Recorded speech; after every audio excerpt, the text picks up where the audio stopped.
Hi everyone, this is a video about the Immortal Body Cleanse taken from Secret Siddha Yoga. Now, the Indian system called kayakalpa that I spoke about in the God Design is sometimes referred to as Secret Siddha Yoga. Kayakalpa means immortal body, and this immortal body cleanse is perhaps the oldest Ayurvedic detoxification program of all. And in view of YouTube's community guidelines, I do have to say that this cleanse is very advanced and is definitely not suited to everyone, and that it's up to you to use your own discernment and to seek medical advice wherever necessary. Now, before I explain how to practice the kayakalpa cleanse, let's take a look at the history and science behind this very deeply regenerative cleanse. Like with kundalini, one of the focuses of Secret Siddha Yoga is to preserve and transmute sexual energy into spiritual energy. And this is achieved mainly through practicing specific breathing techniques and body posturing techniques, or asanas. And as discussed in the God Design Secrets of the Mind, Body and Soul, kayakalpa is renowned for its ability to rejuvenate the body and even lengthen average human life expectancy, as is the preserving and raising of the sacred secretion. There's a parallel here. Kayakalpa causes positive shifts across the board, mentally, physically, and emotionally.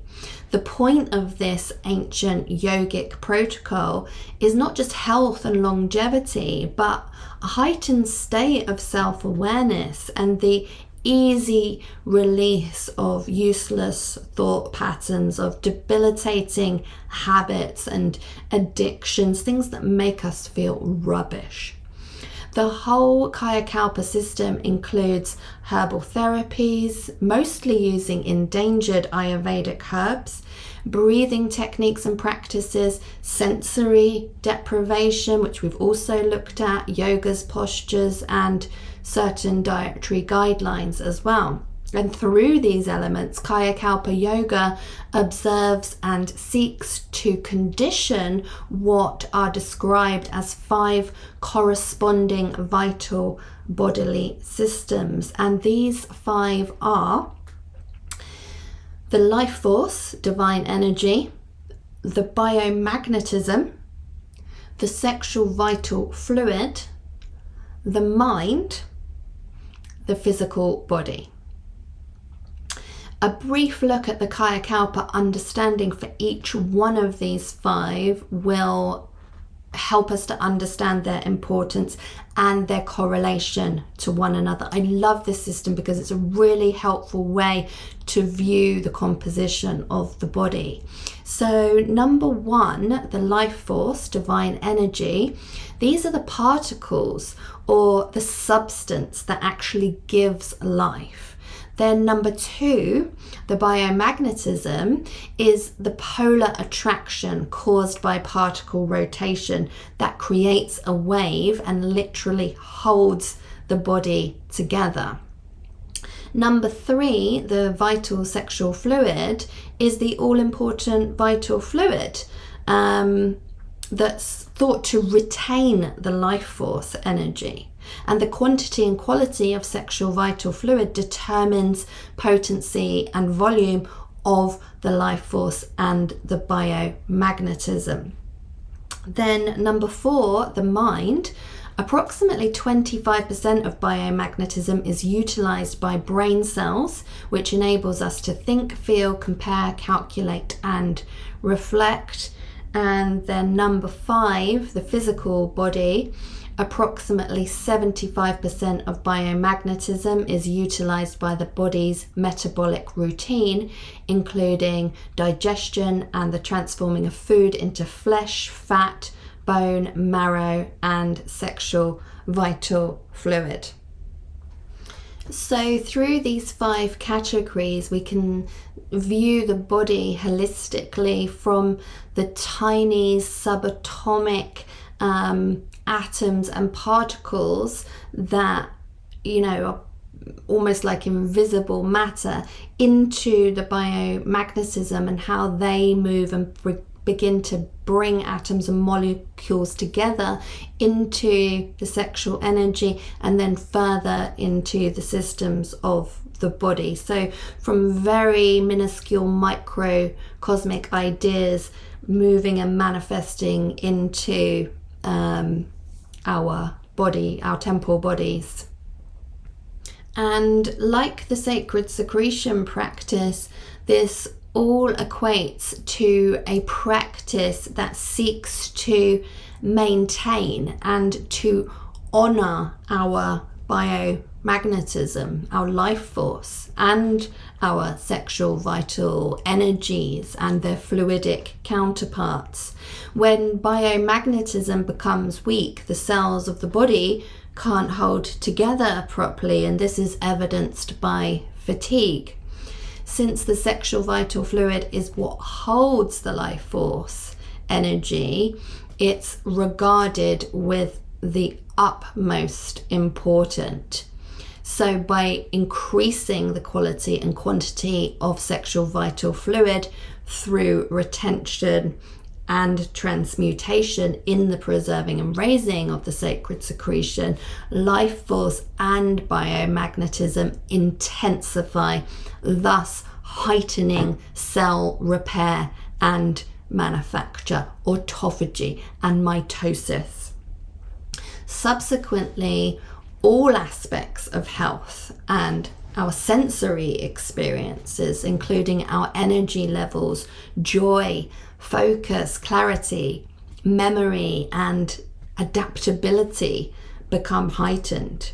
Likewise, when the quality and quantity of sexual vital fluid is decreased, bodily functions weaken and can become impaired. The secret Siddha yogis say that the study and practice of this ancient teaching can strengthen the body at a cellular level so abundantly that one can avoid all minor and major diseases, as well as living a much longer life than the average Western expectancy of about 70 years or so. In fact, as discussed in his incredible biography, the Siddha yogi Shriman Tapasviji Maharaj lived for 185 years. So what constitutes a kayakalpa cleanse? Ultimately, it's a regime specifically curated to trigger autophagy and stem cell release, for healing, for longevity, for youthful vibrancy. Nobel Prize winning science proves that fasting triggers autophagy, a health promoting self-rinsing of the body where fully damaged cells are discarded or self-dissolved, while other ones that can be restored are used to rebuild and repair the body. In his book, The Longevity Diet, Walter Longo theorizes that autophagy triggers the release of new stem cells. So here's what you need for the kayakalpa cleanse. 2 litres of boiled and chilled lemon water per day, so 10 litres in total as it's a 5-day program. Organic grass-fed ghee. You can substitute this with organic virgin coconut oil, as I do. An amalaki supplement. Epsom salts, which are 100% magnesium sulfate. Ayurvedic Kitchari.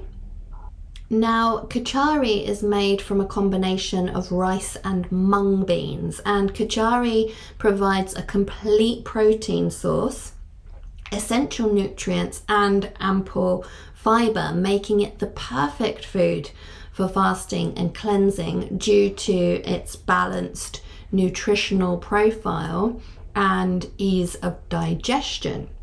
So here's a recipe to make Ayurvedic kachari in a slow cooker or in a crock pot. And it's very easy to find other recipes online if you prefer another method of cooking that doesn't involve a slow cooker. And this recipe is for an 8-pint or 4-quart slow cooker.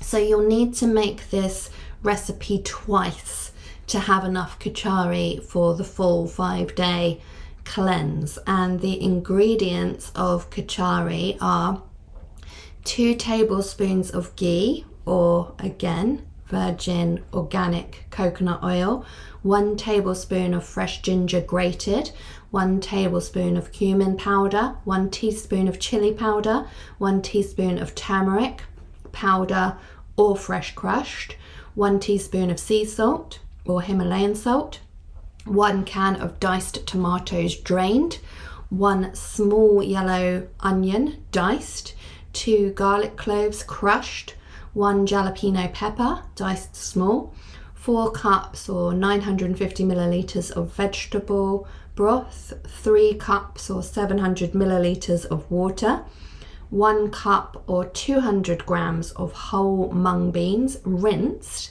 and 1 cup or 200 grams of basmati rice rinsed.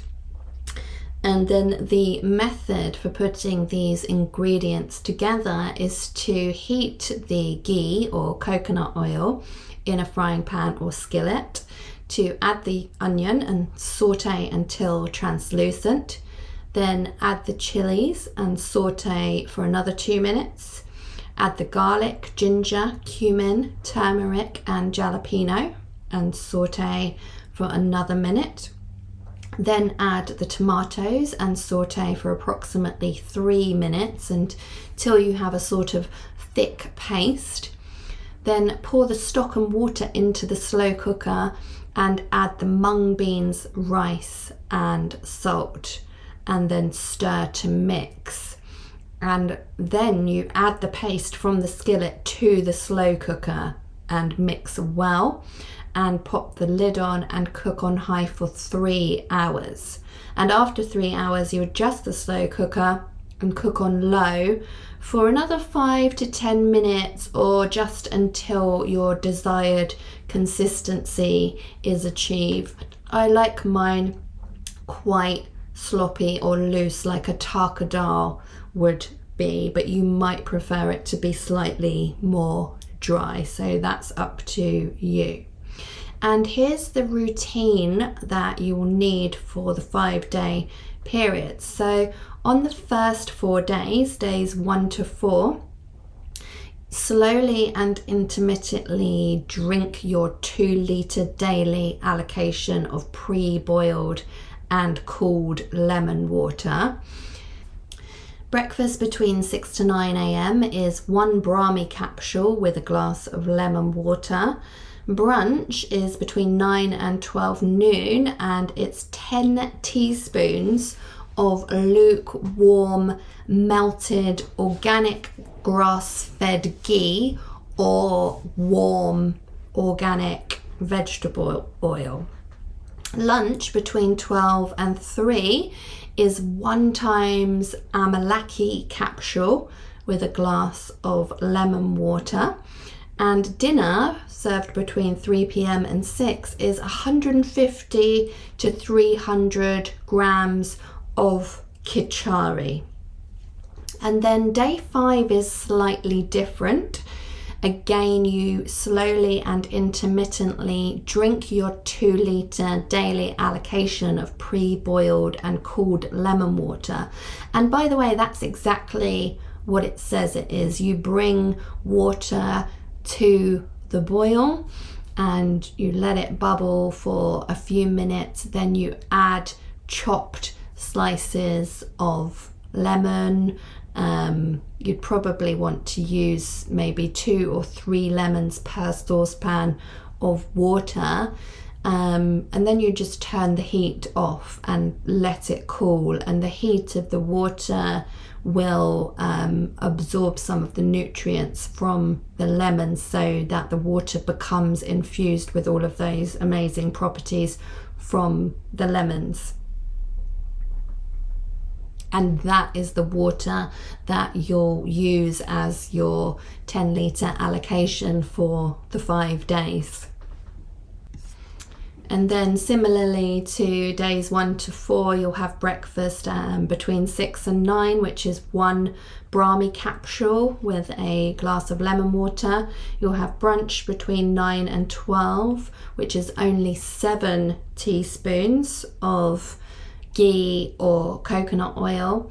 Again, you'll have lunch between 12 and 3 p.m. and that is again 1 amalaki capsule with a glass of lemon water. And then your dinner is again kachari, but just a slightly smaller portion than what you've been having. And they give these gram guidelines, as a rough guide. If you do need to have a little more, that's absolutely fine, but obviously if you have too much, it's going to reduce the effects of the fast.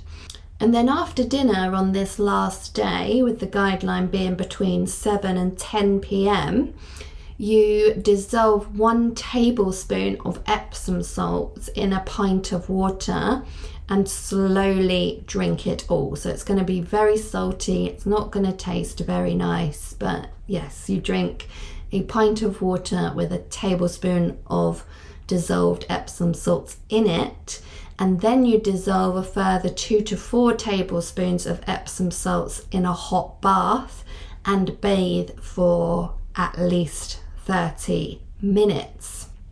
And that is the full cleanse. So after your cleanse, kayakalpa practitioners recommend slowly reintroducing other foods, starting with things like bananas and other fruits and vegetables, so that you ensure not to shock your body. And that's it. And I was a little uncertain about this cleanse at the beginning because of the ghee, but when I thought to supplement it for coconut oil, I felt a lot more comfortable. I just don't really like the flavour of butter. And I've used this method twice over the last few years. Once when I caught a virus that was going around at my son's school, and I have to say it quickly shifted the symptoms and invigorated my energy levels and my mood back to normal, and some, beyond belief actually. And again, I have to say, if you're planning to do this cleanse or any other detox program, make sure you've done your own research and don't do anything that's too far out of your own comfort zone. It should be challenging, but it shouldn't be excruciating. And you have to listen to your own body and get professional advice wherever necessary. And I've also put a link to a downloadable PDF of this cleanse in the description box below, including the recipe for the kachari and everything else, so that you can have all the details to hand if you want to use them. I've also put links to some of the products that are needed for this incredible cleanse, like the supplements and things like that, just to help you make sure you find the correct supplement. And I hope you've enjoyed this video, and I wish you wellness in abundance on your spiritual path. As always, the links to my books and my course are in the description box below this video, and may divine love manifest itself in you all, always and in all ways. Namaste.